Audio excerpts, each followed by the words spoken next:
saya merupakan mahasiswi dari Universitas Halu Oleo, Fakultas Ekonomi dan Bisnis, jurusan Manajemen. Video ini diambil untuk memenuhi tugas teori kepemimpinan yang diampu oleh dosen Dr. Elianti Mokodompit, SE MSI. Halo semua, perkenalkan nama saya Wanda Dewi Puspita dengan NIM B1B1244147. Seperti yang kita tahu, biasanya seorang pemimpin itu sering dikaitkan dengan seseorang yang memiliki kekuasaan penuh dan memberi perintah serta berada di posisi yang paling atas. Maka di teori servant ini memiliki sudut pandang yang berbeda. Dalam servant leadership atau teori kepemimpinan servant, seorang pemimpin tidak menempatkan dirinya sebagai pusat pada kekuasaan, melainkan sebagai pelayan bagi para anggotanya. Konsep teori servant ini pertama kali diperkenalkan oleh Robert K. Greenleaf pada tahun 1970 melalui esainya yang berjudul The Servant as Leader. Ia menekankan bahwa seorang pemimpin itu sejatinya mereka adalah seseorang yang memiliki keinginan tulus untuk melayani terlebih dahulu sebelum pada akhirnya memimpin.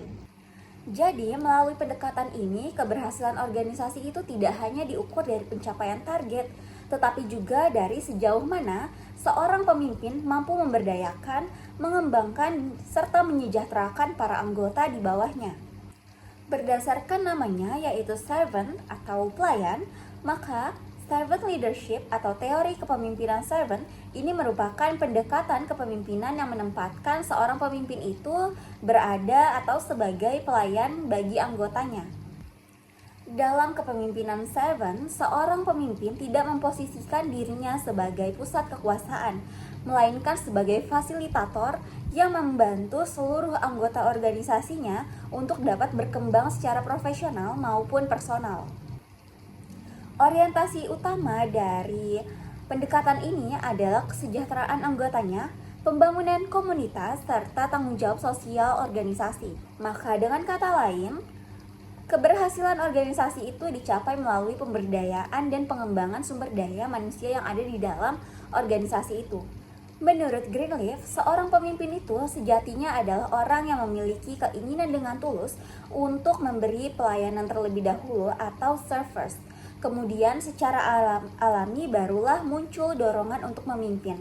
Prinsip ini itu membedakan kepemimpinan servant dari gaya kepemimpinan yang lain, yang seringkali dari ambisi kekuasaan atau posisi formal pada awalnya.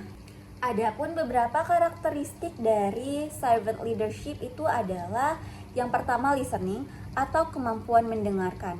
Jadi seorang pemimpin itu mampu secara aktif mendengarkan aspirasi, kebutuhan, serta keluhan, kritik, saran dari para anggotanya. Yang kedua, empathy. Jadi seorang pemimpin itu mampu memahami perasaan dan perspektif orang lain tanpa harus menghakimi. Yang ketiga ada healing. Seorang pemimpin membantu menciptakan lingkungan kerja yang mendukung dan memperbaiki hubungan yang tadinya rusak jadi better. Yang keempat ada awareness atau kesadaran diri.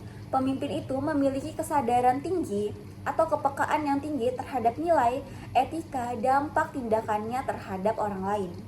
Yang kelima ada persuasion atau persuasi.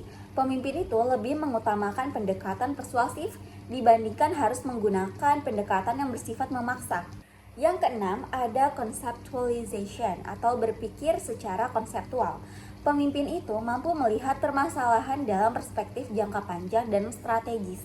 Makanya seorang pemimpin diwajibkan untuk mempunyai pemikiran jangka panjang dan juga harus secara akurat dapat membuat keputusan yang benar dan tidak merugikan dirinya ataupun untuk anggota organisasinya.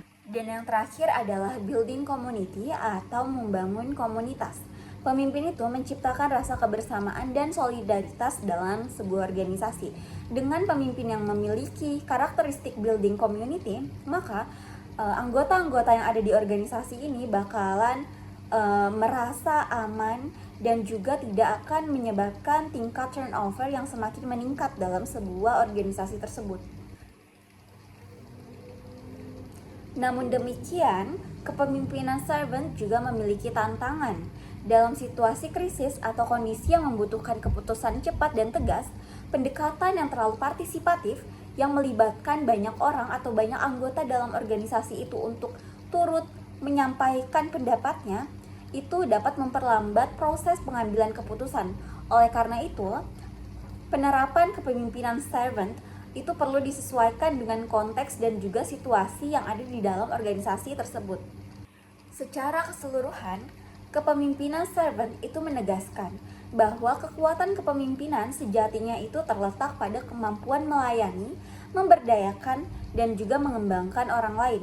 Kedekatan ini itu menempatkan nilai moral, etika, dan juga kemanusiaan sebagai fondasi utama dalam praktik.